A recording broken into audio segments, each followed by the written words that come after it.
आणि शिवसेना एकच आहे. दुसरे ते कोण आहेत? एसएनसी ते लोकच म्हणतात एसएनसी. आणि शिवसेना एकच आहे. दुसरे ते कोण आहेत? एसएनसी ते लोकच म्हणतात एसएनसी. ही सगळी लोक त्यांना काय तेंडा नाही बुडका नाही, नुसतं कशाला तरी स्वतःच्या लाभापायी लोभापायी ही केलेली माणसं आहेत. गेलात मोठे झालात ठीक आहे, पण तुम्हाला ज्याने मोठं केलं ती सगळी साधी माणसं माझ्यासोबत आहे. त्याच्यामुळे मला चिंता नाहीये. मी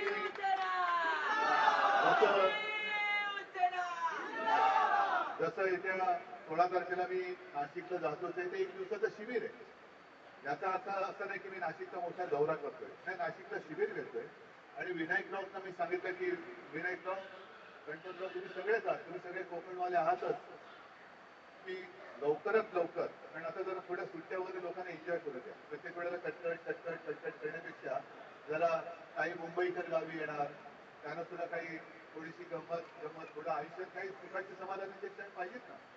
आणि नंतर मात्र माझा सलग दौरा अगदी तळ कोकणापासून वरपर्यंत हा मी करणार आहे.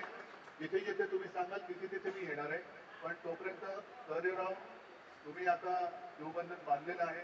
मध्ये थोडंसं तुम्ही म्हणालात की काही स्थानिक पातळीवरती, पण या स्थानिक पातळीवरती थोड्या कुरकुरी जरी झाल्या तरी आपलं घर तरी सोडायचं. आता परत घरी आलेला आहात.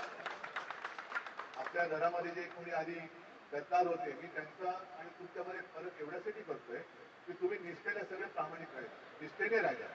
आणि आज सुद्धा तसं पाहिलं तर जे जात आहेत त्यांच्या लेखी आपल्याकडे काही नसेल, पण माझ्यासाठी तुम्ही सगळेजण आहात हेच तेवढं तरी माझं मोठं वेळ होतं. आणि तुम्हाला सगळ्यांना जसं मी आपल्या जिल्हा प्रमुखांना शुभेच्छा दिल्या तसं तुम्हाला सुद्धा उदंड निरोगी दीर्घायुष्य लाभो अशी शिवचरणी प्रार्थना करतो. असे सगळे येत राहा, मी पण तुमच्याकडे येईन. आणि परत एकदा आपला कोकण पूर्ण वरपासून खालपासून वरपर्यंत एकही कोपरा असं सोडायचं नाही की जिकडे भगवा फडकलेला असेल. सगळ्यांना शुभेच्छा देतो. जय हिंद, जय महाराष्ट्र.